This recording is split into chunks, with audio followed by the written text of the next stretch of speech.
Working on the Modify HB2 Foundation project in the VAB, the Vehicle Assembly Building at Kennedy Space Center, was a really unique and challenging project. We had a very demanding schedule, so we needed to turn around RFIs and submittal reviews very quickly, and there were a variety of considerations that we needed to take into account both during design and after design when this pile cap was being built. There were unexpected utilities that were buried underground and piles that were installed and needed to be shifted to avoid conflicts and rejected augers and things like that.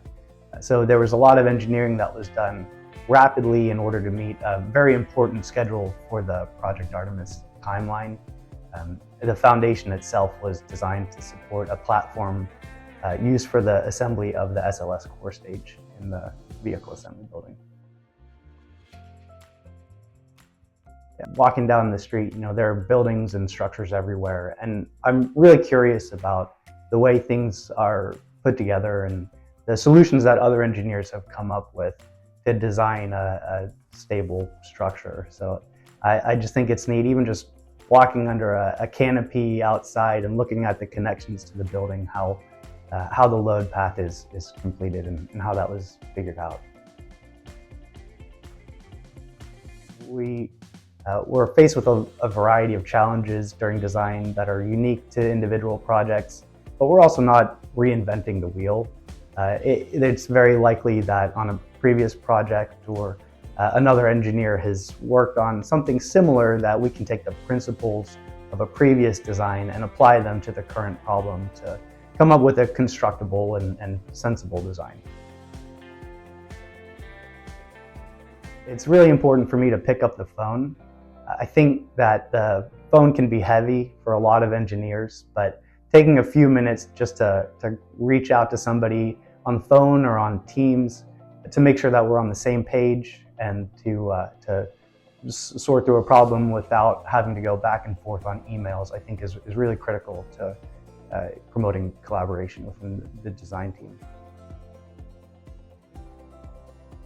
One thing that Ron has said a lot is we don't want to tell a client what they cannot do.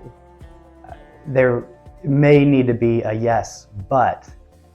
So what we try to do is employ analysis and design methods that are beyond just structural analysis 101 and steel design 1 that we learn in college, and really use the tools that we have available to us to come up with a stable analysis and a compliant design. F3 Marina was a great project. It was a really interesting and challenging project. We received the project from another engineer and had to work within steel tonnages to keep the project alive. And we also had to stiffen the structure to meet building wind loads. So we really had to come up with some creative solutions to change the structural lateral load resisting system and keep tonnages down while still creating a constructible and compliant structure. I would say we practice engineering, and we need to practice it daily. Understanding what we do is so important to a young engineer starting their career. There are going to be things that a project engineer asks a new engineer to do that they may not understand why or how to do it. But in a few years, hopefully, young engineers will want to have their PE and want to be responsible for designing buildings and signing and sealing drawings. And to get to that point, we really need to understand what we're doing.